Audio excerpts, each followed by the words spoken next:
No, I'm not a writer. Okay. Something is about to break.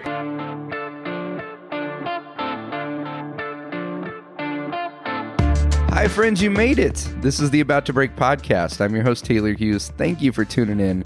As you know, this is the show where we talk to artists and entertainers about the ups and downs of life in the entertainment business. And as I'm recording this intro right now on Wednesday, October 10th, our family is piling up in the minivan to get ready to head out on a little adventure. I booked a show in San Francisco. I'm really excited about it. It's probably the coolest corporate gig I've done, and also the weirdest time. I'm doing 30 minutes at 9 a.m. in the morning in San Francisco tomorrow. And then after that, we're going to trek up to Lake Tahoe, and I'll be performing this week at the Loft. So if you happen to be in the Lake Tahoe, Reno, Carson City area, come on up. Come say hi. The 12th through the 17th, I'll be performing every night at the Loft. And I really, really hope to see some friends there. It's going to be awesome. The rest of this month is getting a little crazy with travel. And so last week I took a week off and just kind of spending some time relaxing with the family and also prepping for all these shows. So thank you to everyone who's tuning into the show. Thank you to everyone who's supporting on Patreon. We are nearing 100 episodes. I can't believe it. And we're making plans right now for what that's going to look like. Really excited. Got some great guests lined up here for the next couple weeks to come. But this episode here, I literally just recorded this yesterday. And I was so excited to share it. I'm going to put it out right away. This is Kayla Drescher. Kayla is the co-host of a brand new podcast called Shezam, which is just doing things that haven't been done before. Really addressing some issues of what it's like to be a woman in the art of magic. And I've been listening to it. I've really been enjoying it. We get into that. Kayla is an amazing magician and has been on Penn and Teller's Fool Us and is currently on tour with the Champions of Magic. And they're touring all over the world doing big, giant venues, just massive venues. And we talk all about that. It's a great episode. You're going to love it. And just a delightful human being and an incredible performer. And I couldn't be more honored to have her on the show. So let's get into it right away. Sit back, relax, and enjoy the About to Break podcast, my conversation with Kayla Drescher. This week, I am so excited to be sitting down with an amazing performer, an incredible artist and magician, Kayla Drescher. Kayla, thank you for doing this. Hi, thanks for having me. Thank you for being willing to do this. Yeah. And I am. We are right now sitting in your office. Yes. And this is how you know that we live in a weird world. Is that the fact? Like, there's a table here. It's called an in-stand. Yes. That most people, I think they invented this to be something else, and then magicians were like, we're going to steal this forever. Yeah, so it's a laptop stand, which Right. is when you try to search for like small foldable magic table, doesn't come up. But Right. if you search for laptop stand with like grippy grips, Yeah. boom, you have in-stand. Right. Pops right up, Amazon. It's like, and their website looks like it hasn't, like the internet hasn't been finished yet. It's like the world's first website. And there's a guy like in an airport standing up in the middle of all these people just playing on his laptop. Yes, and they use it in the photos in their promotional material. They're using the table how no one ever uses the table. Right. Most of the links don't work. Yeah. And there's really no way to actually buy a table. I think you have to write an email. Yeah, you have Is to that send right? a Or you have to send a letter. Posted letter. Yeah. It's pretty crazy. Yep. It has to be a letter within a box because you have to send your own box to then Yes. to ship it back. Oh yeah. And then you have a table. Yeah. It takes 6 months.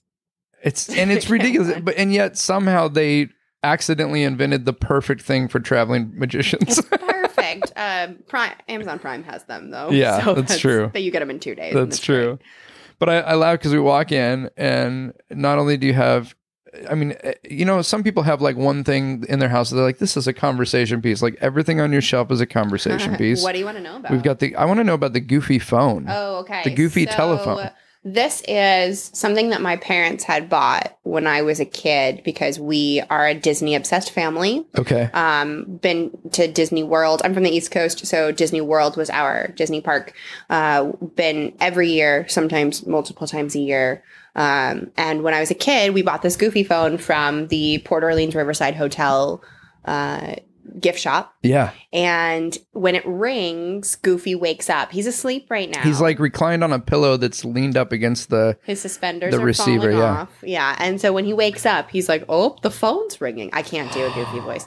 It's almost worth getting a landline just to have Goofy talk to you. Exactly. And so it's right now it sits, and if I press the demo button, it will do it. Really? Yeah, he'll wake up. Oh, that's awesome. But it doesn't ring because it's not connected to anything. Right. But my parents sent it out mainly because they're cleaning out their basement. Okay. And they were like, here you go. You would want this. It's like, well, I guess. So now he has his own shelf next to a miniature expert at the card table. Yeah. And so, yeah, that's it. That's we have awesome. some random feet.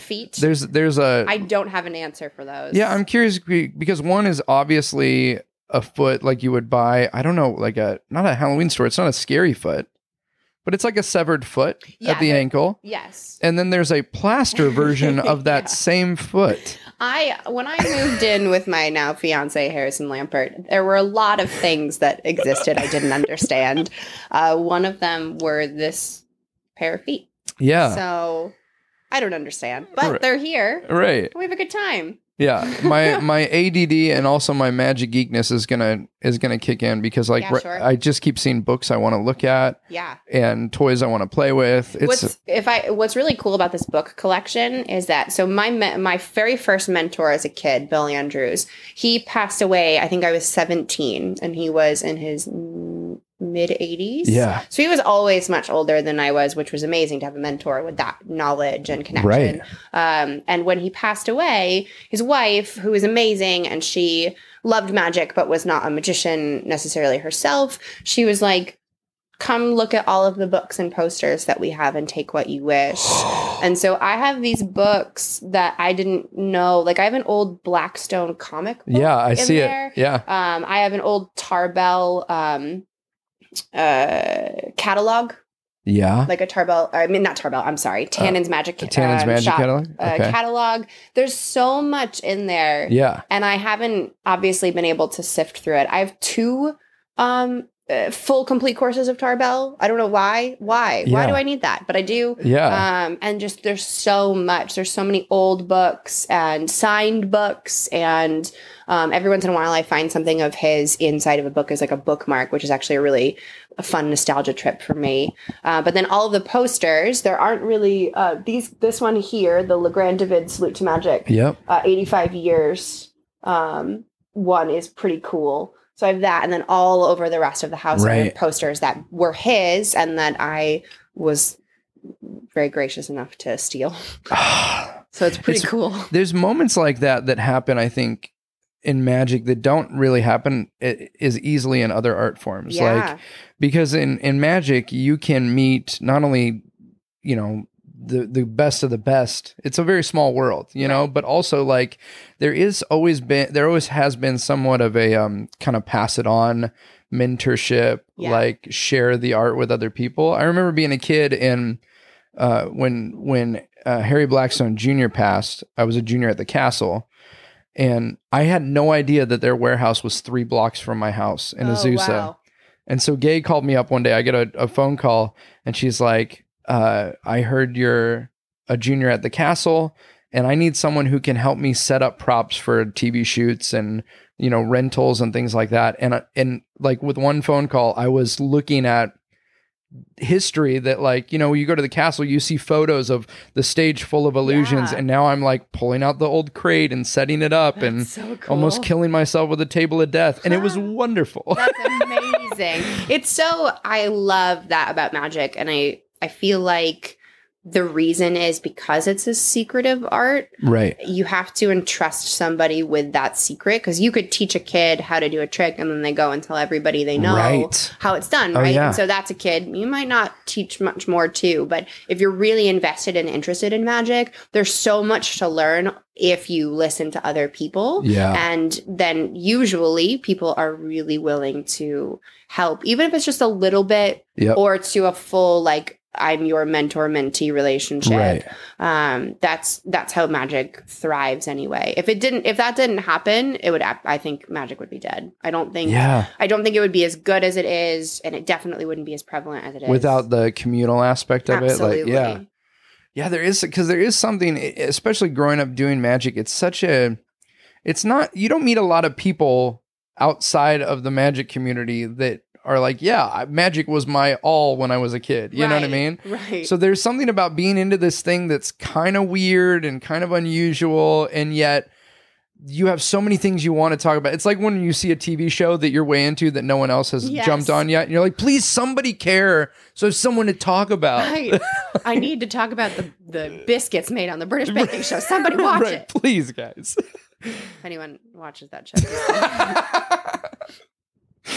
My kids are obsessed with like all the baking shows on. Oh, fun. And what's Nailed It? The one where they like totally. Yep. Yeah. The British baking show is like another form of competition because it's so British, but it's so relaxing. Really? So you're like, I'm really invested. Because everybody of the like the accents, or no, it's just because it's not really competitive in a sense. Everybody's like, yeah, I can. Oh, I'm done with mine. Do you want me to help you put all of your cake on the plate? And you're like, yes, please come help me. And so people are really, it's like just a fun atmosphere. Oh, that's fun. The prize is just like a cake dish. So you're not like getting the opportunity of a lifetime with a career or money. Right. It's not like a make or break thing. No, and these are amateur bakers. Oh. So they're just there to have a lot of fun. And it's really sweet. But then the music is so relaxing that you just sit and you're like, I know that time's about to end. And I know they haven't finished with their decorations on the cookies, but it's like I'm so relaxed. It's like the opposite of Chopped. It's like, yes, 2 minutes. You're stabbing the flour bag to open it and just pour it everywhere. I'm like, I've watched those shows and get to the point where I'm like, why am I so anxious watching a cooking show? I'm like, calm down. I highly recommend the Great British Bake Off. I am definitely gonna. It's happening. Yeah, it will be my new thing. So lovely. It's great. It's usually a before bed type of television show. You need those things to unwind. Absolutely. Do you find, because I struggle with like when I get in these zones of like, wanting to be creative and you're like brainstorming and you're writing, it's great until it's bedtime and then I can't shut it off. Do you ever struggle with that? Like, of course. Like, what do you do? Like the last week I haven't slept. I'm just like a zombie. But I'm really excited about this new idea. I know. I physically went to bed at midnight, 12:30 last night, and then I was like, can't sleep, so went out to the couch, snuggled with the dog, watched the British baking show, and I think I finally fell asleep around 5. Okay. So I understand your life. This is very typical. I'm not a doctor, so I really don't have any like leg to stand on in my recommendations, but I live and breathe by CBD oil. Yeah. And so I find very helpful. Is there a specific one you use, or Green Roads? Okay. So I haven't heard that one yet. It ships to your house. Really? And it's you can ship it across state lines. You, in theory, can travel with it because it contains less than I think it's 0.3% THC. Like it's untraceable amounts of THC, so you don't have to worry about that. You don't feel anything. All of a sudden, you're just relax, kind of thing. Oh yeah, my muscles, my brain, everything is just taking a break, and it's really, really great. Yeah, it doesn't always. For me, it doesn't always help me with shutting my brain off in that creative. I need to sleep. Yeah. And that's when I'll either watch TV or go on a walk or read or something. But the oil is so awesome for everything else. I took some before you came. That's really good. I'm gonna have to get some. Really, I love too that you said in theory you can travel with it, because we know the rules of what you can travel with and what you cannot. Right. And so often the TSA does not know the rules. Right. They'll be like, you'll be like, I've taken this on 50 flights this year. And then they're like, you can't have it. It's like, I need it. So we were just in Toronto doing some press for an upcoming big run that we're doing there over the holidays. Yeah. And the terminal we were going from Boston to Toronto. And the terminal we were taking was once you went through TSA, Yep. there were no coffee shops, snacks, restaurants. It was literally just a one terminal. Like there was one plane coming in to bring you to Canada. Yeah. And my friend, one of our performers, he went through TSA first. And then as I'm going through, this woman looks at my boarding pass and goes, your flight isn't for 3 hours. You shouldn't go through now because there's nothing on the other side to do. And I said, oh, well, my friend, I guess I'll just go through and check in with him. So I went through. Right. All bags totally clear. No problem. Yeah. Like, rarely does it even happen. I'm not even traveling with a lot. Right. I just got backpack and my carry-on suitcase that has my show. Yeah. Paper, rubber bands, cards. Nothing intense, right? Everything came from Staples. Totally great. Yeah. Yes, exactly. So that goes through fine. Then we realize, okay, we're going to leave the terminal because there's nothing. So we ask, can we leave and go through TSA again? And they said, yep, we're used to it. Go ahead, go get snacks. Have fun. We'll see you in a couple hours. So then we go through again. Yeah. And my bag not only gets stopped because there's something weird in it, but then they have to swipe it for all the bomb stuff. Yeah. And I'm like, I was here an hour and a half ago. Oh, yeah. And you were like, everything looks good. Yeah. And then they're like, what is this weird thing? Nothing came in or out of my bag. Like, there was no concern.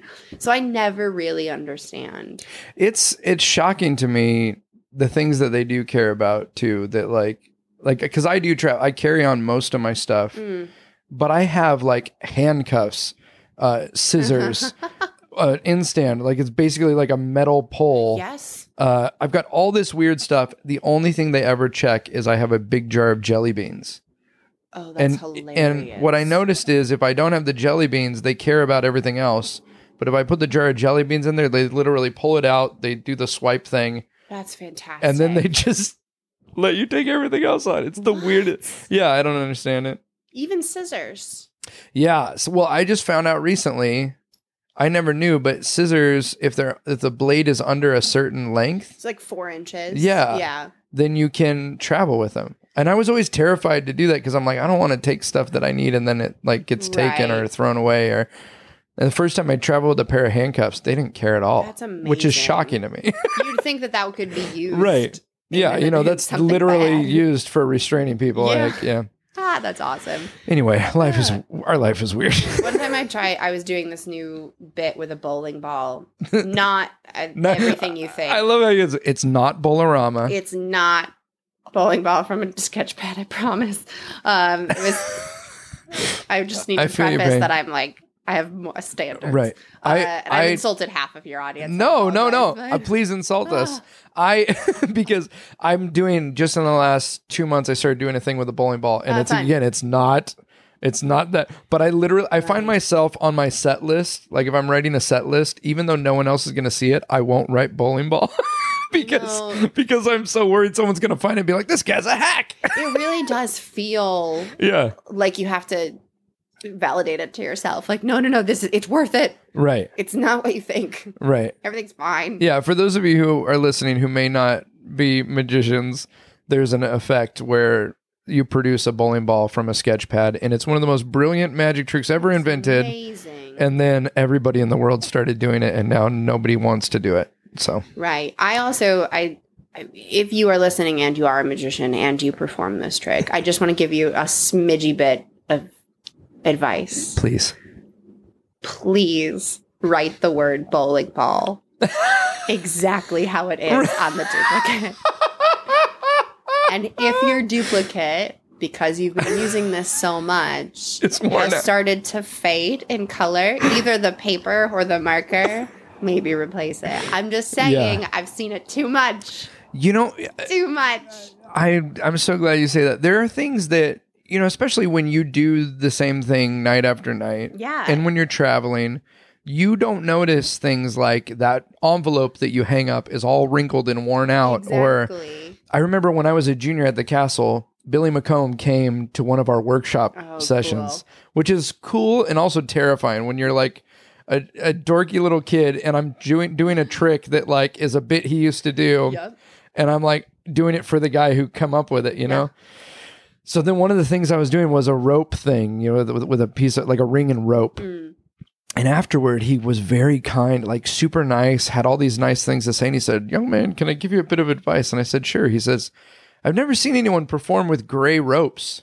And I was like, oh, no, they're white, Billy. And he's like, no, you think they're white. You've been using those way too long. Great. How gross and awful is that? Oh, I love it. I was both like so grateful and mortified. I went home and was like, I need to make a new set of ropes. I love that. That's great. But it is that thing where you don't notice. You have no clue. And we've all done it. I have my mentors now. He very so loving and affectionately told me once that this box that I was using as a prop looked like a box that you would put a tuberculosis-ridden handkerchief in and then put it into quarantine. Like it's in the evidence locker. Yeah.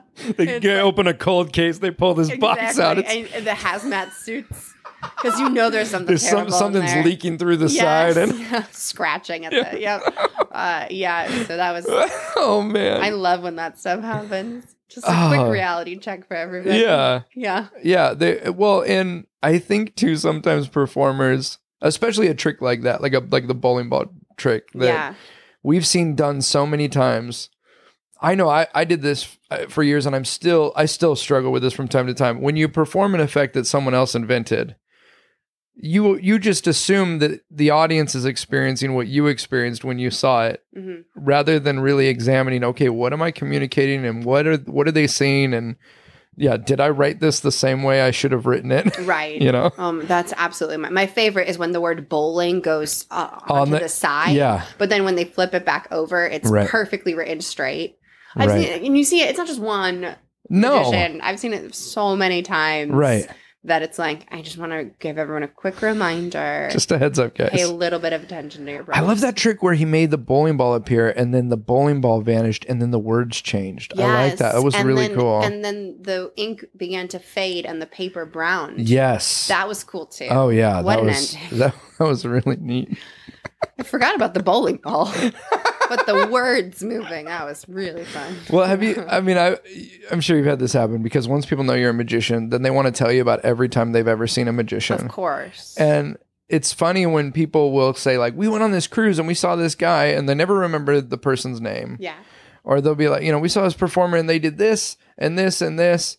And as they describe it, the trick the person was doing, but the way they're describing what they saw, you're going, that's not what he thought he was doing. Yeah. But it landed for you this different way. Yeah, I remember once hearing about it. I went to Home Depot, and as you do when you go to Home Depot, you're like, okay, I have a goal magically in mind, and I don't know what I'm doing. And so, hi, employee, can you help me with this? I should explain to you I'm a magician, and this is the goal. And I had one guy go, I saw a magician once a long time ago on a cruise ship. I kid you not. He stole my watch. Yeah. He never came near me. Right. And I was like, what do you mean he never came near you? He's like, he was on the other end of the room. Right. And then he said, hey, what's your name? And I was like, it's David. And then he's like, Steve, I'm going to steal your watch. Boom, I got your watch. Right. And he's like, wait, you never came near me. And I was like, did he shake your hands at any point in the night? Yeah. Nope, never saw him. No, I was in my seat and he was on the stage and he said, here's your watch. Never met before. But, there are things that will do to try to create as they replay it. But it is funny. It's almost like anytime people tell stories, the next time we tell it, we embellish it a little more. And it's not that people are lying, but the evolution of that story gets to the point. I've had people say, I'll come back to an event and they'll be like, I heard about this thing you did where you threw an entire deck of cards and they all ended up on the other side of the glass and then they flipped around one by one and I'm like, look, if I could do that, I would not be sitting in this room right now. You would be watching the show on television if I could do that. And then, but here's the question. Did you actually correct them or did you go, yeah? No, I didn't. Yeah, exactly. It's not because... I wouldn't either. I mean, just let them remember. Yeah. However you want. I mean, I'm going to pick and choose the best moments of my favorite TV show or book. Right. And then be like, no, I don't want to remember the time that he died.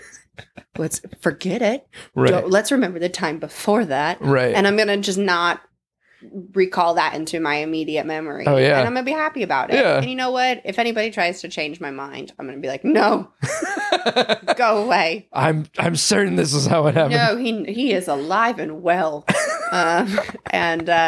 So yeah, you just let it go. I lost him once. I'm not going to lose him again. I feel like in a sense, it's like, okay, do I either commit terribly to the idea of letting them believe I am some ultimate wizard, god-like being, or should I maybe correct them because their expectation is too high of magic? And I think, no, you know what? Let's have them have a higher expectation of magic. And then maybe magicians will continue to push and hopefully push that boundary and then meet and to see the expectation. Yeah. I think, maybe that's some of why, not just because of the passing it on, but maybe some of that embellishment is why magic has existed totally as well as it has over thousands of years. Yeah, absolutely. Like even Houdini, like there's so many reports when you go back and read like accounts of like Houdini vanishing an elephant where they're like, we saw exactly how it was done, but Houdini was like, hey, 200 people are going to see a really bad trick and the rest of the world's going to hear that I made an elephant disappear, Yeah. Yeah. It's an interesting thing to examine is like, what do you sacrifice for everybody else? And obviously your ideal situation is nobody. You don't have to sacrifice anybody or anybody's experience, but you might have to. There might have to be one or two people. That's the whole question about pre-showing, right? It's like, I'm super against pre-showing if that's the magic. If that, you know what I mean? So if the magic is, I made a prediction, name a color, and they say periwinkle, and you've got periwinkle written on the board, and you had somebody whisper to them, say periwinkle, I'm against that because you're sacrificing too much for everybody else, and that one person is going to leave hating magic, I think. But, I think you can still sacrifice certain pieces of experience for certain people. And there's even, there are ways, and I've gone back and forth on pre-show for years. I've never actually done it in a real show. Yeah. But there are ways to where you can do a trick where they, have a free selection of one of these 100 items and they happen to choose the one. And then you say during the show, say whatever you chose. Right.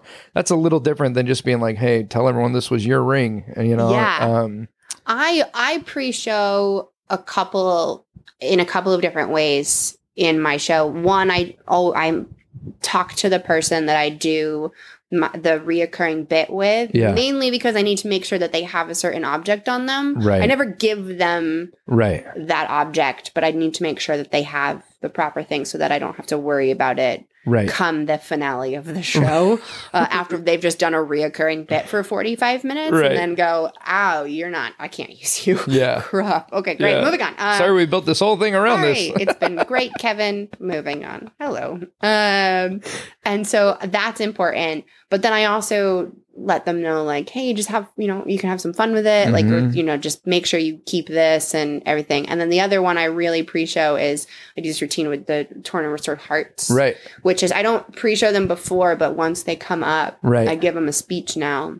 Which I used to not do, but now I kind of have to because I find people get really nervous, especially in a big theater with 1,500, 2,000 people. So as you're bringing them on stage, you're cueing them? Or? I bring them up on stage, I introduce them to the audience, and then we sit down, my mic goes off, and then I say, listen, this is a fun love story, so just sort of follow along with me, do as I do, have a lot of fun, everything's great, I've got you. And then that's great. We go with it. And so I feel like sometimes things like that, so I've sort of in a sense sacrificed his viewership of the routine and him not knowing what's about to happen for the rest of the audience.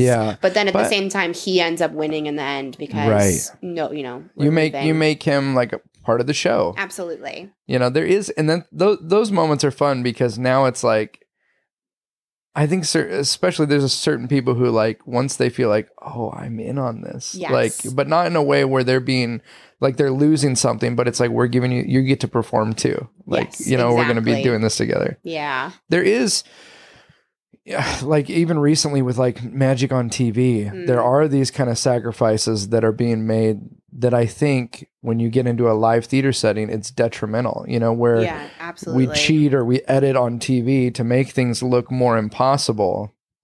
And then, people come to the show and expect you to do these miracles. Yeah. Don't you feel like that you have to give the audience an idea of maybe not how you do it, but a way it could possibly be done? Like does there have to be, like, I've noticed if there's something that just is so impossible that people almost just like, they don't like it as much as if they can go like, how did you get that on that piece of paper?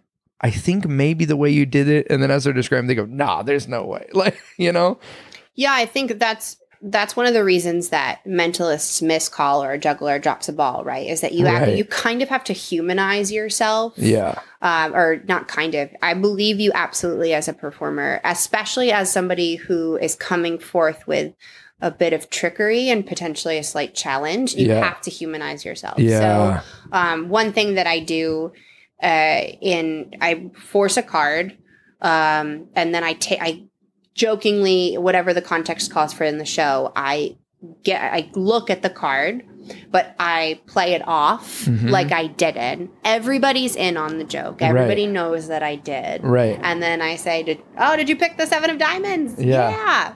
I'm just kidding. Great, let's do it again. And that in that moment is like, oh, okay, she's just having a good time too. Right. Yeah. We can have a good time with her. And then when stuff starts to go wrong, I like playing the victim a lot in magic where stuff is happening to me. And so when stuff starts to go wrong, people start to feel kind of bad because they're like, oh no, oh my God, wait, something's actually going wrong. And then they want you to win. Like they want you to. That's so much better. It's such a better perspective. And I mean, you shouldn't say one thing's right or one thing's wrong, but I will say it's wrong. I hate when magic is, I'm smarter than you. Yes. I can do this and you can't. Yeah.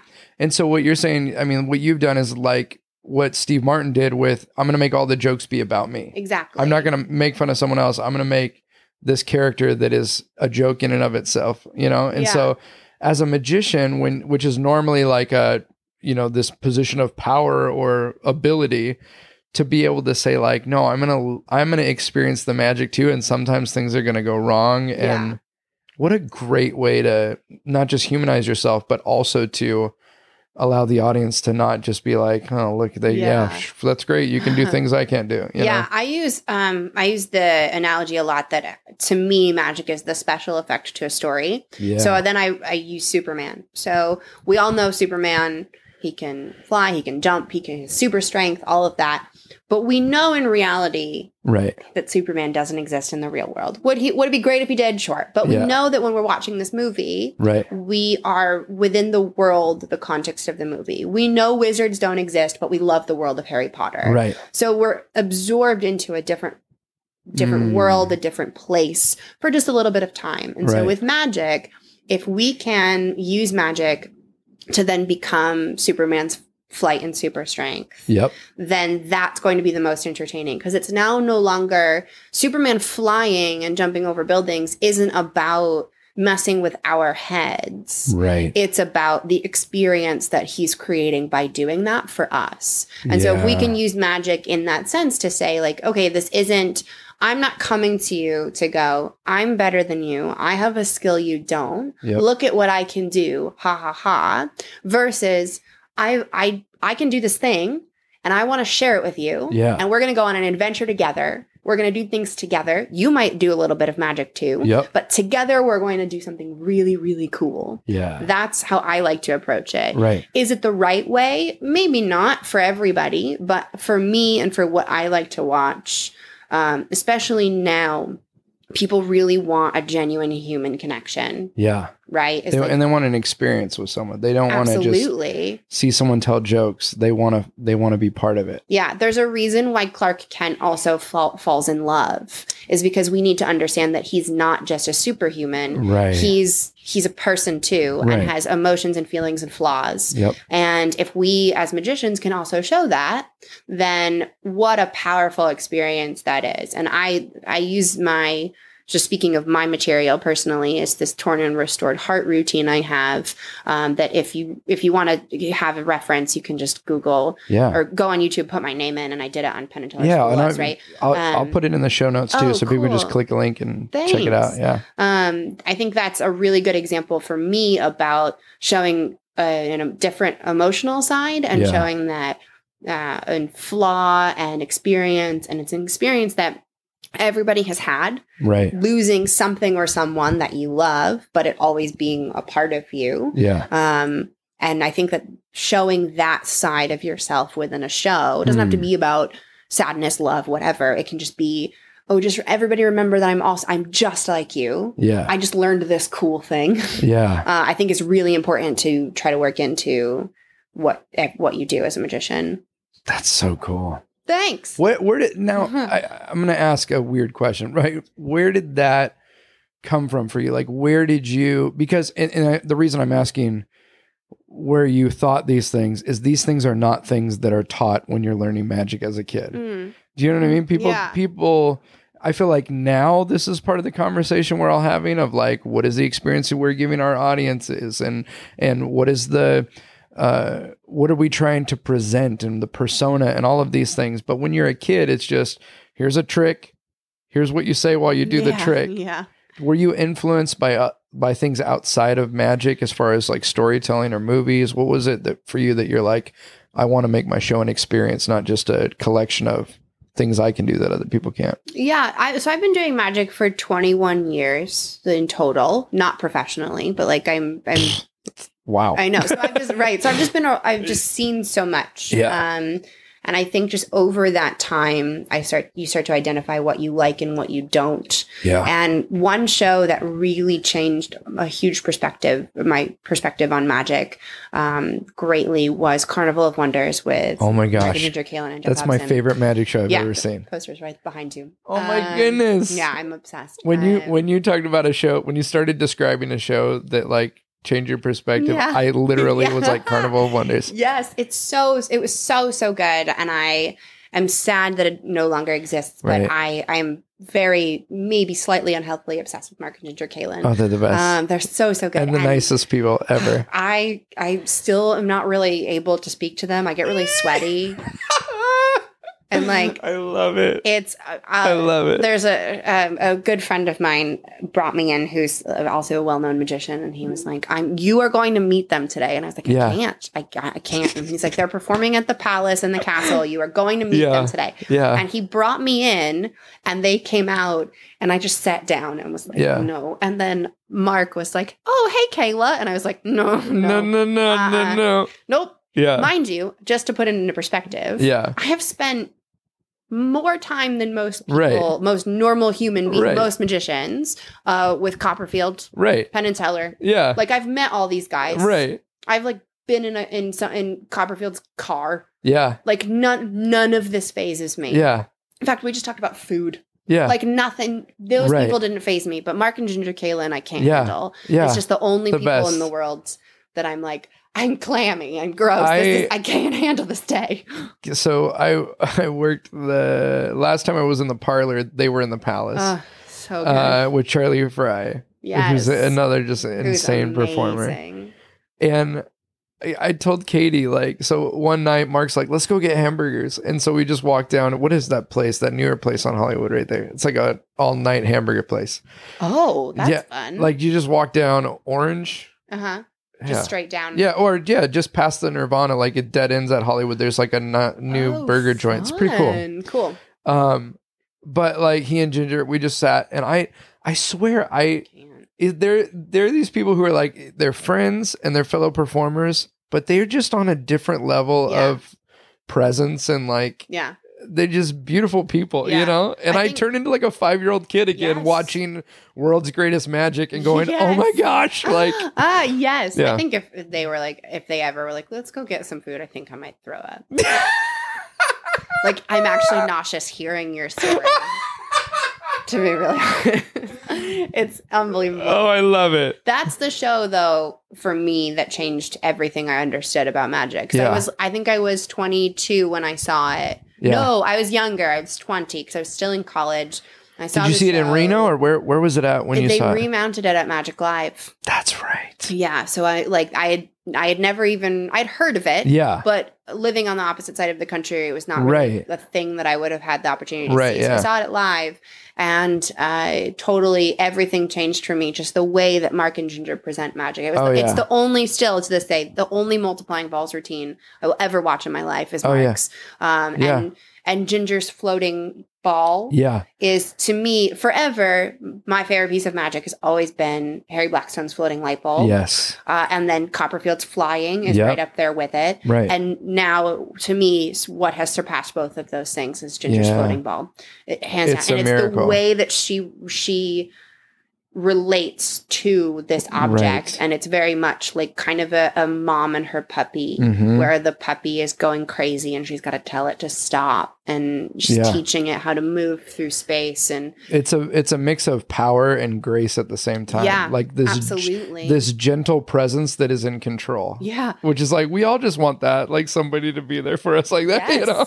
Yes. So I'm so geeking out. No, I'm with you, really. So they kind of set me on a path of trying to understand a different way of presenting magic. And then my mentors, Christian and Catalina, they're a mentalist couple in Indianapolis. I had seen them perform forever. Yeah. And then right when I was trying to be a professional, I had performed for a festival in Indianapolis, and I was absolute garbage. I mean, so bad. And I went to them and was like, I mean, no, it was. You probably still weren't. Like, you know what I mean? Like, I feel good. I was, but had potential. Like that was the key. Well, people, anyone who said my act sucked, they didn't like. Here's who sucked. The guy who gets off stage and goes, I killed. Yes. I always kill. So right. All I do. So right. Absolutely. You're absolutely right. Like, on that. no. Yeah. You need a little bit of like self struggle to be a good performer. Did you film your show? No. Yeah. Go film your show. Yeah. I hope you're enjoying this episode of the About to Break podcast. 3 quick ways that you can help us out here at About to Break. The first one is to go on iTunes and leave us a review. If you enjoy the program, please leave us a 5-star review. Big thank you to everyone who's already done that. If you haven't yet, please jump over to iTunes. You'll need your iTunes account information. But you can click on the podcast, leave us a 5-star review. Just leave us a 1 or 2 sentence little blurb there. Let people know what you like about it. That helps us out huge. Second way you can help us at About to Break is by becoming a producer. Our goal is to have 1,000 people giving at least $1 a month to help offset the cost of producing these shows. And it does take time. And it is a passion project. I will continue putting these out for free because I think it's a helpful conversation. But anything you can do to help us out by producing the show would be awesome. Go over to abouttobreakpodcast.com, click on Become a Producer, and see what that's all about. Last thing that you can do, and this one is also a real simple way of making a difference, is just sharing the podcast. All right, when you see it out there on social media, on Instagram and Facebook, go ahead and follow along and then share it with your friends. Let someone else know how much you liked it, because it sure does make a difference. All right, back to the program.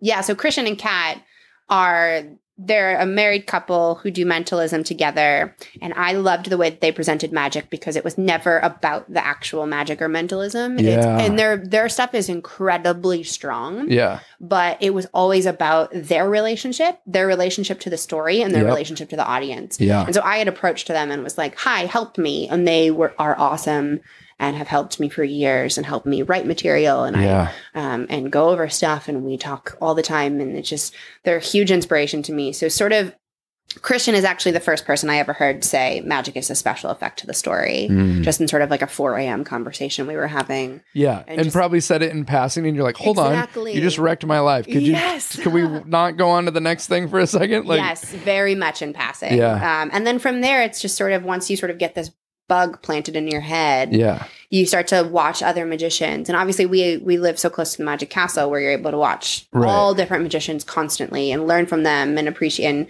and learn from absolutely terrible performers in magic, and then learn from really, really good ones too. Yeah. And that's really just where it started, was sort of seeing Carnival of Wonders, my mentors, and then just going from there. I'm not a movie person. I don't enjoy movies. I know that a lot of magicians are influenced by the movies. Yeah. I can't sit for more than you feel 20 like minutes. You're like, I could be doing something else. I could be doing so many other things. Yeah. But when I get absorbed into a world like Harry Potter, like Doctor Who, I'm very much absorbed into a lot of the fantasies. That I think is a really cool study. We were actually, my friend Chris and I were just talking about this, that it's important to examine magical things in culture to understand how people, the lay public, views magic. And so really understanding Harry Potter, Doctor Who, Lord of the Rings, any sort of powerful, like watching even though it's bad, the show Magicians, seeing all of that and seeing how the world understands magic, quote unquote, is really important to you as a performer. Yeah. Because then you can be like, oh, okay, that's what the audience's understanding magic is. Right. And going from there. So that's going back to like magic on TV, magic on Instagram, YouTube, all of that, is that sometimes you're going to expect like, oh yeah, I want all the pips on the card to move around because everybody's shin limb. And then you're like, well, that is really good from the one angle. Right. The slightly lower contrast on the camera. Hey, Shin, love you. So it's, you know what I mean? Like that's great for what he's doing. And he put on a very entertaining piece and all that, you know, you're watching magic on a screen. And so it's really cool. Right. But when you're in person, it could be cool to happen, but honestly, you're not going to remember it as an audience member. You're going to go, oh yeah, I saw that in person, but you don't care about it. It's not going to click in your brain. Versus if you actually have a viable human interaction and experience, that's what people are going to remember. Yeah, the actual experiential side is the thing that like, that's the thing I get. I mean, I love magic. I love comedy. I love bits and thinking of new jokes and all that stuff. And at the end of the day, the thing that gets me most excited is not when someone, like after the show, if someone goes, oh, that was the most amazing magic show I've ever seen. I would take that. That would be great. Yeah. I've never got it. But but me neither. What makes me really happy is when someone goes, that last piece made me want to call my dad. Yeah, exactly. Geez, now we're doing something with like this momentary small platform we've each been given. Like, you know, we should not just use it to try to receive applause, but like, what can we give them that's gonna be more than just a moment, you know? My goal after every show is for one person to ask me to either go grab a beer or like, what do you guys do after the show? Or I want there to be one personal question asked to me by somebody after the show. That's my goal. So I want people to feel like they can ask me not about how did you learn magic or how did you come up with these things? Just like, so where do you go next? Or what, you know, what do you do when you're not doing magic? You know, I want them to actually be interested in me as a person. And so if I can get one person or one, you know, family to ask me that question after every show, that I know that I'm on the right path to something. Yeah, that's so good. Thanks. That's so good.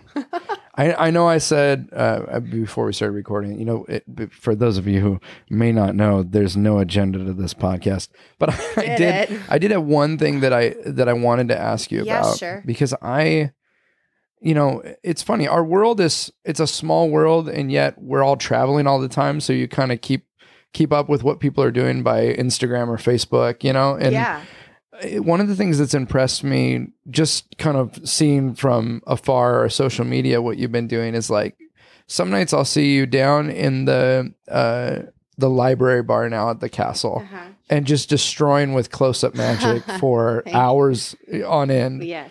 And then you'll do something that's like Champions of Magic, which is a huge scale. Yeah.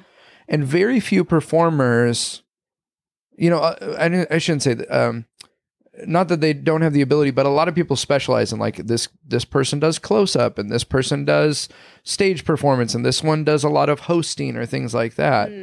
And yet you've found your way and your abilities in all of these different avenues, you know? Yeah. Was that intentional? Was that saying, hey, I like this, I want to do it all? Or was it just like opportunities came and you stepped into it? Like, correct. Yeah. The latter.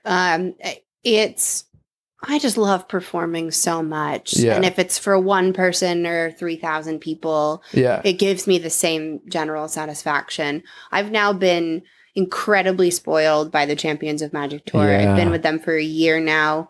And wow, that's like an opportunity that most magicians Right. will never have the ability to do. And it's so rewarding for me. We also, just to touch upon our show real fast, is that we have 5 performers. It's 4 acts. One's a double act, Young and Strange. Yep. We all do different types of magic. So we've got close-up, mentalism, illusions, and escapes. Yeah. And what's so strong about our show, and I will compare it to The Illusionists, because I think The Illusionists is a very heavy-hitting, well-respected touring magic show. They're everywhere, right? Yeah. And they've got huge names. Yeah. But our show doesn't change. It's the same cast over and over again. And what I find is really strong about our show is that you feel like you know everybody at the end. Yeah. And you actually... Not so much that you don't, like Fernando does escapes, and he does the water torture tank, and he does the jaws of death, and he's adding in a bunch of new stuff coming up soon. You actually you care that if he dies. It's not so much that you're like, oh my God, I wonder, like, are there going to be a human being dead in front of me in a little bit? No, you actually love him and care about him, and you're really concerned. People come up to him after the show being like, I was actually really afraid that you're going to die. Yeah. And people feel that they want me to succeed because stuff is happening to me. And they want to talk to our mentalist because they're like, all right, that was really creepy. Can you talk to me about how your brain works and what's going on really? And he's very honest. He's like, I'm not psychic. I don't talk to dead people. Yeah. I just love psychology and, Yep. and peaks and, all the mentalism and stuff. Yeah. But also that's really great. And then Young and Strange are just really fun and goofy that you're like, I love these guys. This is so much fun. And our show doesn't change to where it feels like we're a family. Right. And I think that makes our show incredibly strong and different than the rest of the touring magic shows because you actually care about our family. Yeah. So that's really fun. But in terms of answering your question, I went on a 5-minute. No, that's great. I think it's wonderful because the audience can tell. Yeah. We've all seen an act at the palace, at the castle that's either maybe it's a couple or it's a duo act, and when they had a rough day. Oh, like it comes across big time. Yeah. And we've seen bands when you're like, oh, they're not talking to each other off stage. Exactly. So when you guys aren't just 4 or 5 separate performers, but you really are this, there is this relationship that happens off the stage. People can tell the difference. Absolutely. I mean, we're still like Justin sitting here. Yeah. My phone has gone off where there's a text message thread with everybody, cast and crew. Where we all just talk to each other every day. And that, I think it just really adds a different texture to the show. But in terms of doing kind of absorbing into everything, I first got my professional start doing bar magic. Yeah. And I truly believe bar magic is the hardest type of magic, hands down. Oh, yeah. And if you can do bar magic, you can translate then to absolutely any type of magic you want. Yeah. Because bar magic is not close-up magic. It's not parlor magic. It's everything ever. Yeah. And combined with the worst possible type of audience. It's incredibly difficult. And you have to have great comedic timing, and you have to have incredible improv skills. Absolutely. Because you might start a routine and then some idiot walks in and cusses everyone out. Absolutely. And now the show goes that way, and you just gotta be able to flow. You have to be able to manage an audience like no other time and space that exists. Right. Like you got to be in it. In an environment where they're not managed by everyone has a seat with their ticket number, and like you know what I mean? It's it's a very difficult type of magic to do. Yeah. But that's where I got my start. So for me, branching kind of out off of the tree branch of magic or the tree trunk of magic, where I started with bar magic, which was just sort of at the top of the trunk. And then after that, I just went off into all these branches. So still doing bar magic at the castle is really great because I get to go back to that and I love doing it. And then I used to do strolling. I quit strolling because it's soul sucking and terrible. You understand what I'm saying. You can't deny it. For those magicians out there that are like, I love doing strolling, and that's where I make my money. You know what? I really applaud you, and I want to understand how you work, but I like as just a person because I can't continuously have to ask a group of people as like a significant introvert. I can't go Yeah. Well, hi. Would you love me for 10 minutes? It's so hard. No? Okay. Bye. There are still times that I'll do it. Like if I feel like if I'm doing I do a lot of, most of my stuff is like corporate work. Yeah. And sometimes it's like, this environment is so funky that if I don't physically connect with 20 different groups of people before I get on stage, it's going to be a nightmare. Right. So I'll do it like that if it's to my advantage, or if it's like, they go, hey, we really want to have you do something. Yes. But there is the idea of interrupting people while they're having a conversation is nightmare. So where it finally hit me that strolling magic is the worst thing in the world is that I lived in Las Vegas for a year, and I was doing all of these strolling gigs because that's really all that kind of exists for magicians that aren't on the, doing your own showroom. Right. Strolling corporate is your main thing. Yeah. And you're still making more money than the people with their name on the sign. This accurate. That's very true. But I started noticing in my contracts that I was being billed as atmosphere. And that's when everything changed for me. I was like, oh, that's what strolling magic is it's atmosphere. So really, you're cool and everything. Yeah. Chances are very, very low that people are going to remember your name and what you do. Yeah. The client will be happy. People will love it. Mm-hmm. It'll, everyone will go, oh yeah, I saw this magician, and maybe name some really cool original stuff that you do. Yeah. Like I take Eric Jones as a really good example because you're going to be like, I saw this swanky, awesome magician. He was on AGT. Yep. He did this coin magic that, whoa, oh my goodness. And you probably will remember his name. Right. Because it's a really easy name to remember. He's very likable. Yeah. Great example of a strolling magician who can do it. He's doing it right. He can do it. He is the perfect person for that. Yeah. But we cannot all be Eric Jones.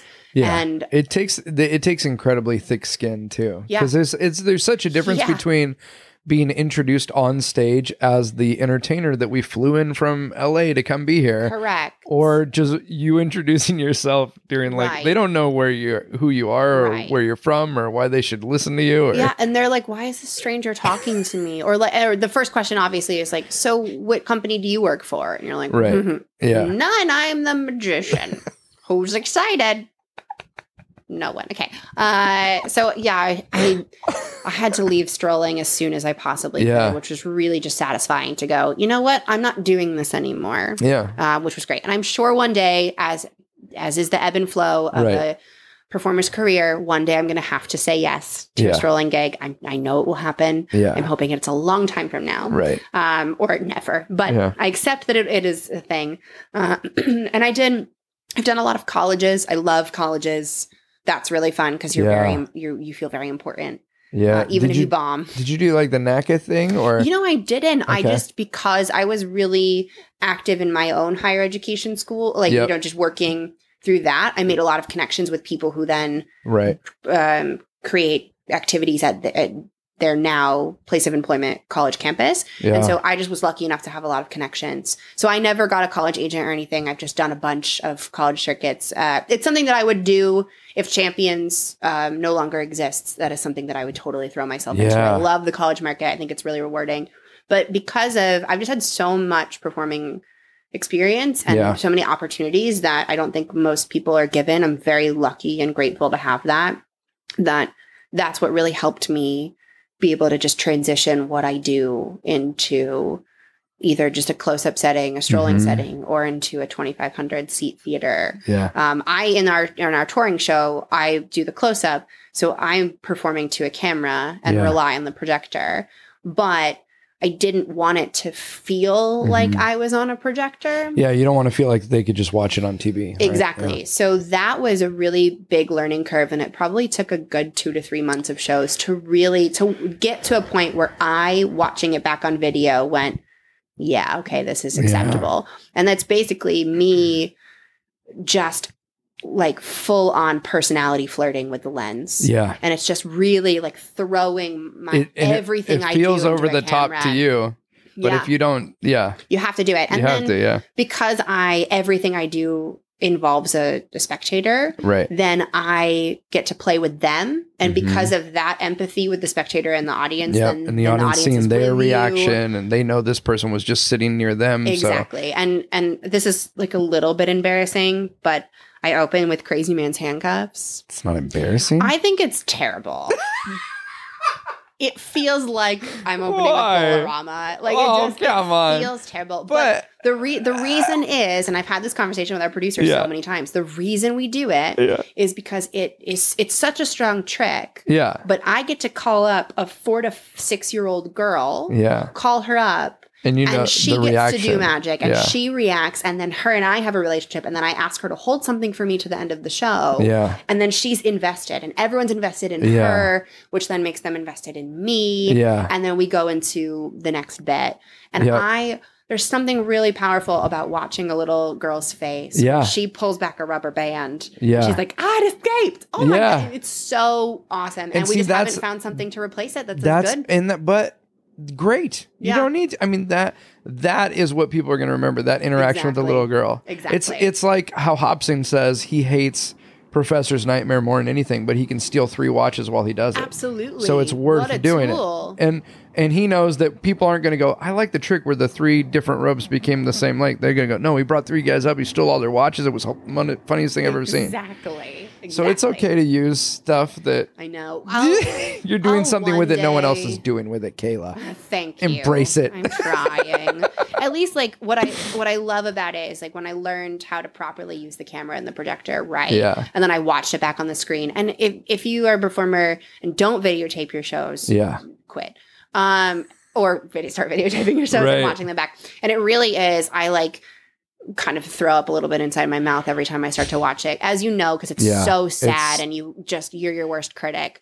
But there's those moments where you go, that was a really good show, and then you go watch the footage and you're like, oh man, what was why I did thinking? I do that? In fact, I'm actually gonna invest in an Apple Watch because I'm gonna start audio recording every show because I don't have the ability to video every show when we're on tour. So I'm gonna start audio recording it so that I don't have either laugh ears or not laugh ears. Whereas like either I'm hearing the audience laugh more than I think they are. Like I'm hearing them go, oh yes, they absolutely loved that bit. And they actually didn't, or opposite, where I'm like, the audience hates me, but really they were in it. See, that's so great that's a good reason to get an Apple Watch. Right? Because I don't like having my phone on me. Correct. Or I'll use this thing like this and I'll stick my phone in my back pocket and then it's like you sit down for that one quick routine and it's just like No, but exactly. It's funny that all of us learn magic by saying, you got to videotape yourself. You got to look in front of a mirror. And then we start performing and we forget it. Yes. And something I started doing recently that really messed me up, but in a good way. Yeah. I would always set a camera up when I filmed center like the best seat, right? I would put it like straight at the stage so I get everything. Oh no. And then I started just going, I'm going to put a GoPro over here where this person's sitting on the side. Oh, God. This is like the worst seat ever. I feel your emotion. You know what I mean? Yeah. And the show feels totally different. Yeah. Like just filming you're doing a run. I was in Branson for like 27 shows. Oh, fun. And so I just would move the camera to different spots. And it's just like, oh my goodness, I'm never showing this person what they need to see to experience anything magical. Right. Because I'm just playing to here or I'm playing to the back. And it's like, no, you've got to, move it around. And I think that's really good. Is like not making sure that, so do you know Richard Weissman? You will have known his viral videos where it's like, how many things change in this video? Oh, yeah. Like kind of bald guy glasses, really smart. Really smart human being. Richard, I'm very honored to be a friend of his. He's really awesome. And Richard once told me, he was like, if the audience doesn't see the magic moment at the exact same time as everybody else, you've lost the magic moment. So it's sort of the idea of here's a box. Yep. Something goes in the box. Yeah. And then it disappears. But then you have to tilt the box to audience left and then audience right to show it, to show that it's actually gone, this object is gone. You've now created 3 separate magic moments to where the audience is no longer together. Yes. Which means that you've alienated the audience into thirds. And then you have a problem. And Richard did this brilliant show at Magic Life many years ago, which is where I met him, which is I learned so much about audience management. Yeah. Where there was no magician. Yep. It was just all run by a PowerPoint and the audience's actions. And so one of the things he would say is like, okay, there are 2 buttons on stage. Somebody run up and press one. And then whatever the button corresponds to will happen next. Wow. And nobody would do it. And eventually somebody ran up, hit a button, and then the PowerPoint said, the show has ended. And so now the entire audience is against that person to where either that person needs to go press the other button or somebody else runs up and presses the other button. And then the audience all loves that person. Wow. And then at one point, the show pits the audience against each other into halves. But then they also have to come together to fix a problem. And it's so well done. And so it's like if your audience isn't feeling the same thing at the same time, you're actually kind of splitting them up and going against each other. Sorry, I'm getting in my head thinking. I'm thinking through routines and going, "Damn it! I gotta rescape. I gotta reblock this whole routine." You know what I mean? Every single day, it's like, oh no, I have to rework this entire script. I'm in like a new place, and it's frustrating. And then it's so rewarding when you have something. You're like, I've been doing this for a year. Yes. And I changed this one thing, and now the reaction is 20% higher. Isn't that amazing? Yeah, it's so fun. It's just like, as comedy is like you change one word or add one quick beat in between things. Yeah. Everything changes. I did, we did a 6-week UK tour. Okay. And I had this idea in my head that I wanted to tell a Trump joke. Yeah. And see how the audience responded to it and then make sort of an audience reaction compilation. Okay. Basically either saying, my hypothesis was, I think the audience hates Trump. Yeah. I want to prove it. Yeah. By making this joke and the audience being with me. Okay. Or prove me wrong and show that actually Trump is well respected around the world and see what happens, right? Wow. So I told this joke, and if you watch the evolution of this, I've never released the video, and I probably should, but the evolution of the joke itself, even, it always got a good reaction. Every single show, the audience either laughs or actually gives an applause break. But the evolution of the joke itself, by the end of 35 shows, it's so good because they're just changing words, beats, everything, and some of them actually kind of were bad because we would change it too much. Yeah. But it's, just those tiny, tiny little moments. I forget who the comedian was that was like, take your joke, and then if it's a 8-word joke, now try to say it in 7 words. Yes. And then try to say it in 6 words. Yep. And then you'd keep doing that until it stops getting a reaction, and then you add the last word back in. Yeah. Did you watch The Marvelous Mrs. Maisel? No, my wife just binged it and was like, "You have to watch this. I need to see it." Every entertainer should see it, but also everybody should see it. Right. But there's a whole piece in one of the episodes where she's working through trying to get a tight 10, and you just see the evolution of everything she's doing and how hard she's working. And you're like, this is the struggle of every entertainer. She just happens to have a smile on her face. But we all do it and then go home and like contemplate why we're even doing that. People don't know that, like, you're like, okay, I'm doing 45 minutes tonight, or I'm doing an hour tonight, and all you're waiting for is that moment where you're going to change this word on that one joke, and then you forget to do it, and you're like, damn it, I gotta do it all over again. No. And you absolutely start like pacing right before it happens, like, okay, oh my god, okay. Oh no, I messed it up. No, there goes again. That's fantastic. The one opportunity. Right. Yes. So good. Absolutely. Oh, Kayla, I want to talk about, and I'd love to get you and Chris talking together, but I'd love to hear you share about your new podcast you're doing. Yeah. And I've listened to a few episodes, and I love what you're doing. Oh, that's very sweet. But I'd love for you, as you know, I know we're coming in here. I'd love for you to be able to kind of share it with people and pitch it. So yeah. What's the podcast?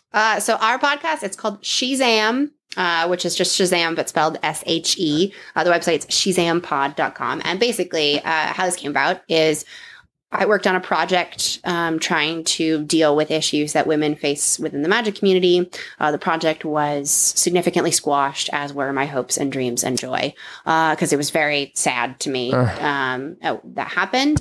And Carissa Hendricks is a brilliant magician from Calgary, Canada. And she is a good friend. I called her one day and was like, I want to start a resource. Yeah. Because it doesn't exist. Yeah. All magic is written by and for men, logically, totally logically, not complaining. That just is the fact. And I said, I want to start something that changes that. And so we started this podcast. And basically we address a lot of stuff that is questioned within the community. One one of our most popular episodes was there was a college performer that did some kind of crappy stuff on stage, specifically to an 18-year-old girl. And we address how that's bad and how we can fix it. We try to make everything really simple. We come up with really fun analogies and metaphors and scales, if you will. We have like the hug scale, which is basically like, how does your act rate on the hug scale? A hug from a best friend, hug from a stranger, a hug from behind. If it's a hug from behind, think about your action. So we have a lot of that. And so the resource is just growing and growing and growing. We just did a really fun episode, which is we just talk about how great it is to have a Doctor Who doctor that's a woman and how that translates to magic, as it is a magical being, and how that can really help change magic as well. We also are going to be delving into some pretty serious topics in the near future. Then we also have fun stuff. Like we talk about props, and how props aren't really made spanning the female spectrum. Like a card to wallet. I was just listening to you guys were talking about that, and it was like, and it's so good. It's very like it's all very fixable stuff. So we do present ways that we think we can fix it and how we can support each other and everything. So we're just sort of out. The goal of the podcast, as you will read on the website or hear it in every thing, is that our goal is to be obsolete. We want our podcast to not matter, which is the eventual goal. Because you've changed culture and the norm, and like this is just how we relate to one another and treat each other like humans and not exactly. And we feel like it's kind of in that trajectory now, because we're getting a lot of emails from people being like, hey, this happened to me, or I have this question about this prop, or I don't understand why I can't find this information. Can you help me? And so we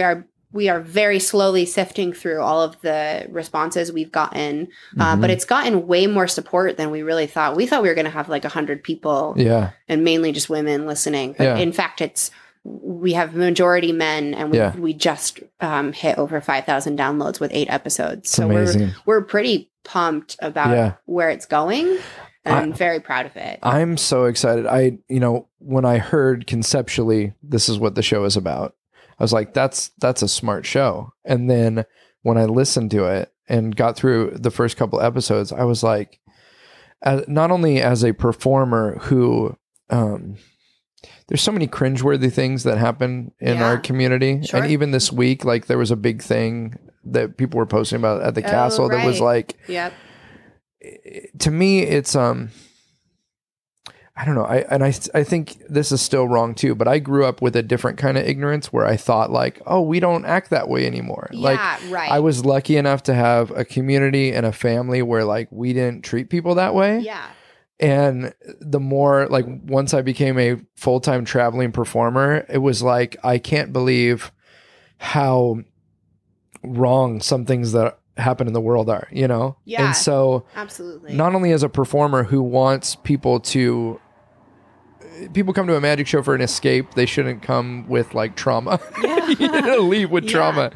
And so as a performer, I so appreciate what you're doing. Then as a dad of 2 girls, I've got a 10-year-old and a 13-year-old. And a couple of things that stood out. One, I love the fact that you say this podcast, and my podcast isn't one of these, but like we're not going to use profanity like this. We want 8-year-olds to be able to listen to this and to get things that are going to help them. Right. And the other thing too was even just, I think it's good for men to listen to as well, because even you shared a story from Tannen's camp where you saw these 2 girls watching someone explain a SpongeBob routine. They said, okay, so put this one in your pocket, and they were wearing dresses. And like men need to know that kind of like even think about it. Like I as I'm listening to that, go, oh my gosh, I wouldn't have even thought about that. Yeah, sure. And you shouldn't, because it's not an experience that you personally have had. And that's why we've created this, is because we realize that let me rephrase, the majority of people within the magic community, teachers, magicians, entertainers, they're not trying to not let women do magic. It just exists. It's just the zeitgeist. There are plenty of magicians we have been told many times we should quit because magic isn't for girls, or we've been told many times we would make a great assistant. Like it's all things that we're used to hearing, but that's not the majority, very luckily. But we can't fix that mindset. We can't fix the mindset of people not ever going to accept that women can be in a position of power like this. Right. But what we can do is change the community around it. There's a great example. I will not name names, but there's a magician that is very well known amongst women to be a very creepy, terrible human being. Just one? There's just one? Yeah, no, that's a good point. There is a list. There's a whole room full of them in my head right now. Absolutely. Yeah, you're very right. This particular magician is also incredibly well known and respected within the magic community. Yeah. And one of the things that we've said is, well, how is it that women understand this, but guys don't? Yeah. And what we want to do is we're never going to change that magician. We're never going to change him being a creepy person. Yeah. But what we are going to change are the people that are standing around his dealer's room booth or around him in a jam session. Yeah. And he does something or says something and gets away with it. That's what we're trying to change, because we're never going to change the outliers. Right. We can just change everybody around it to make the outliers even more drastic. Yeah. And so that's what we're trying to do. We are very open to understanding that we're going to be wrong in our opinions. I'm very harsh in my opinions, and Carissa is much more sweet and Canadian. So that's a good difference that we have. Yeah. I tend to be rather blunt about things, and Carissa tends to be much more forgiving. Well, I love on the show too, you guys will say, you ladies. You can say, guys are fine. See, again. I'm not going to nitpick. Saying guys. No, there are things that I don't care about right now. And eventually, we'll decades from now, that will be You're gone. if that's the biggest issue, then we're okay. Yeah, let's do that. Yeah. But on the show, one of the things that you do is you say, here's a situation. And it's a situation that comes up often. What would you do if someone said this to you? Yeah. Or someone made this comment or someone, addressed this? How would you respond? And I love that you're giving examples of how you would respond, because, there's this idea that, they didn't say it to me, so I shouldn't say anything. No, the next time you're at the castle, and if you're a man and you see a performer or just another human say something to a woman that's inappropriate, you should say something. Or to anybody that's inappropriate. Yeah. We can learn from just our perspective, because the only perspective I can speak from personally is being a white, straight female. Yeah. And that is my understanding. Carissa has a slightly different perspective, being a white queer female. But then there are other people, everybody has different perspective. Oh, yeah. We just want to learn from we want you to learn from our perspective, and we'll learn from yours too. Right. But what we can learn from the treatment of women within the magic community is that actually many people are treated poorly. Right. We've definitely seen some terrible racist things said at the castle and terrible misogynist things. And there are plenty of times that Carissa and I both very much speak about that we did nothing, or we didn't know what to do, and we were absolutely frozen and being like, what do we do now? Right. And if we can learn from that and fix our actions, and hopefully we can eliminate people being frozen, where they can go, okay, here is my response to what needs to happen right now. Yeah. What needs to happen right now is what I learned from the podcast is I can say these things and take this action. Yeah. As opposed to, there really isn't a manual that exists. No. When you see something, it's a see something, say something, but you're absolutely terrified to say something. And there's those moments you get in where you're like, that was weird, and I didn't expect it, and I don't know how to react. Absolutely. But when you have someone else share, I could tell you stories of being a young boy as a junior at the Magic Castle and creepy old guys that absolutely. I go, man, I wish somebody would have either talked me through, here's what you do in a situation like this. Here's a time that something happened to me and what I said, and it's just you don't know unless we as a community share our stories. And and unfortunately this isn't only the magic community, right? This exists in every community ever that has a majority and minority of people. And that's one thing the thing about magic is that, and we hear this a lot. And actually in this project that I tried to do a couple of years ago, I was told, well, then how does magic differ from the rest of the world? Because it just seems like men are pigs and boys will be boys. And what's the point of actually doing anything? Yeah. And my response was, well, that's stupid. But Magic is supposed to be the place for misfits and introverts and weird people. Right. And why does that have to be only one type of person? Mm-hmm. If it's for all of the weird boys that are trying to do magic, why can't it also be for all of the weird girls too? Or all of the weird African Americans or Latinos or whomever? Right. It should be for everybody.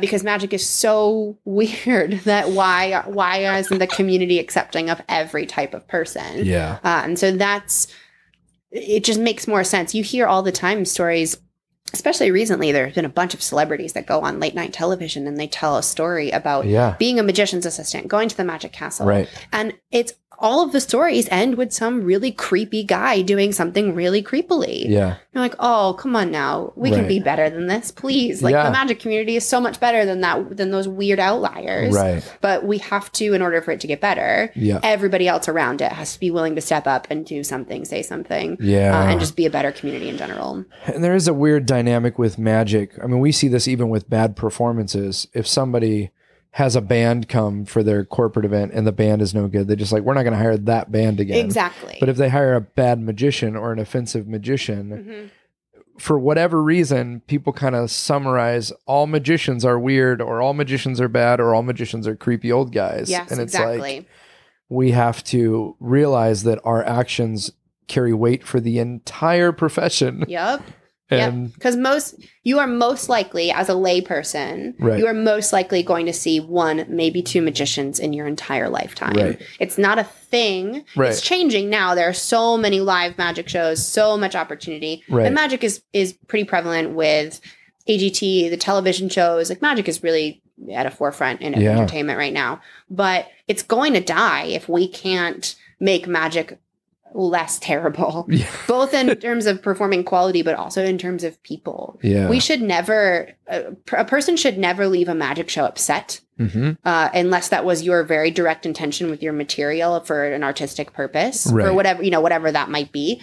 But somebody should never leave going, I never want to see a magic show again. That shouldn't be a thing that happens. And so if you are looking at your act and you're going, well, if I watched this as a spectator, would I come back? And if the answer is no, honestly, be honest with yourself.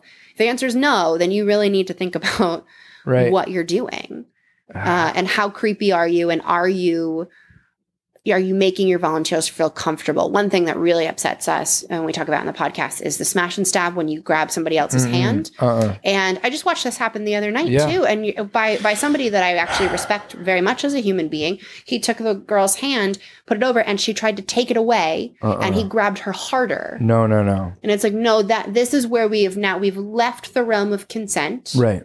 She is uncomfortable. Yeah.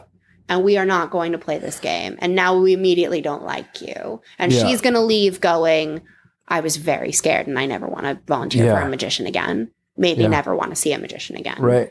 That's a problem. On your show, one of the examples Carissa gave was, I think it was during her kids' stunt show, but she brought a child up and was going to have them do something, and the child got nervous, which we've all seen happen, and they decided they didn't want to do it. Yep. Most magicians, if they bring a volunteer up or they can't get a volunteer to leave their seat, they're going to forcibly make that person come on stage and do something they're uncomfortable with. Right.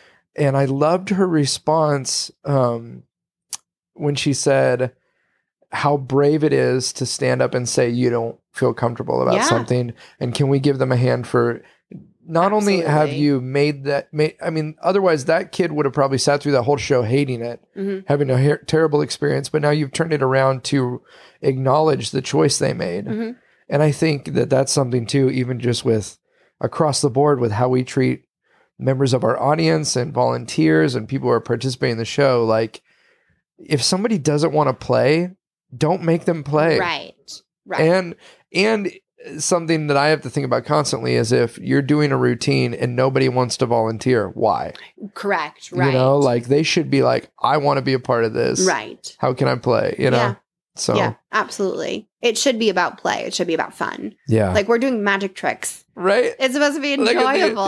It's supposed to be a good time. So yeah, what we're trying to do is change how magicians view themselves and how the audience views them and how they, the entire community views specifically women, because that's where we're coming from. But hopefully with the change of perspective on women, we can also start to shift a lot of other perspectives as well.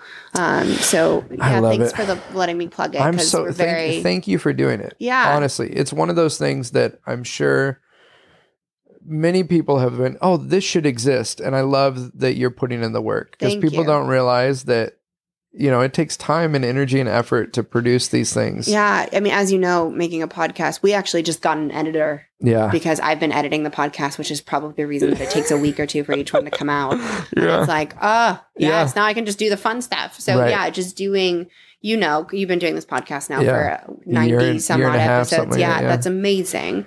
And we did some research. Most podcasts don't live past 3 episodes. Isn't that crazy? Right. And so, and 400 downloads. So the fact that you're at almost 100 is pretty insane. It's really just, it became therapy. It's like, this is the stuff I want to talk about all the time. It's like what matters. And so that's awesome. Why not record these conversations and share them? I love it. Well, Kayla, thank you. Everyone go check out Shezam Podcast. How can they, and it's shezampod.com. Yes. And I'll put a link here in the show notes. Thanks. And how can people find you and see what you're doing and follow along on the journey? So you can, all my social media stuff is Magic in Heels. So that will be across the social media board. And you can follow that for all the fun stuff. If you're interested in seeing Champions of Magic, same thing, Champions of Magic, but it's also all over Magic and Heels. Awesome. So check me out there. Shoot me some fun emails. Yay. I'll maybe respond. So appreciate you taking the time. Thanks for having me. This is great. I'm going to turn this off. We can keep talking.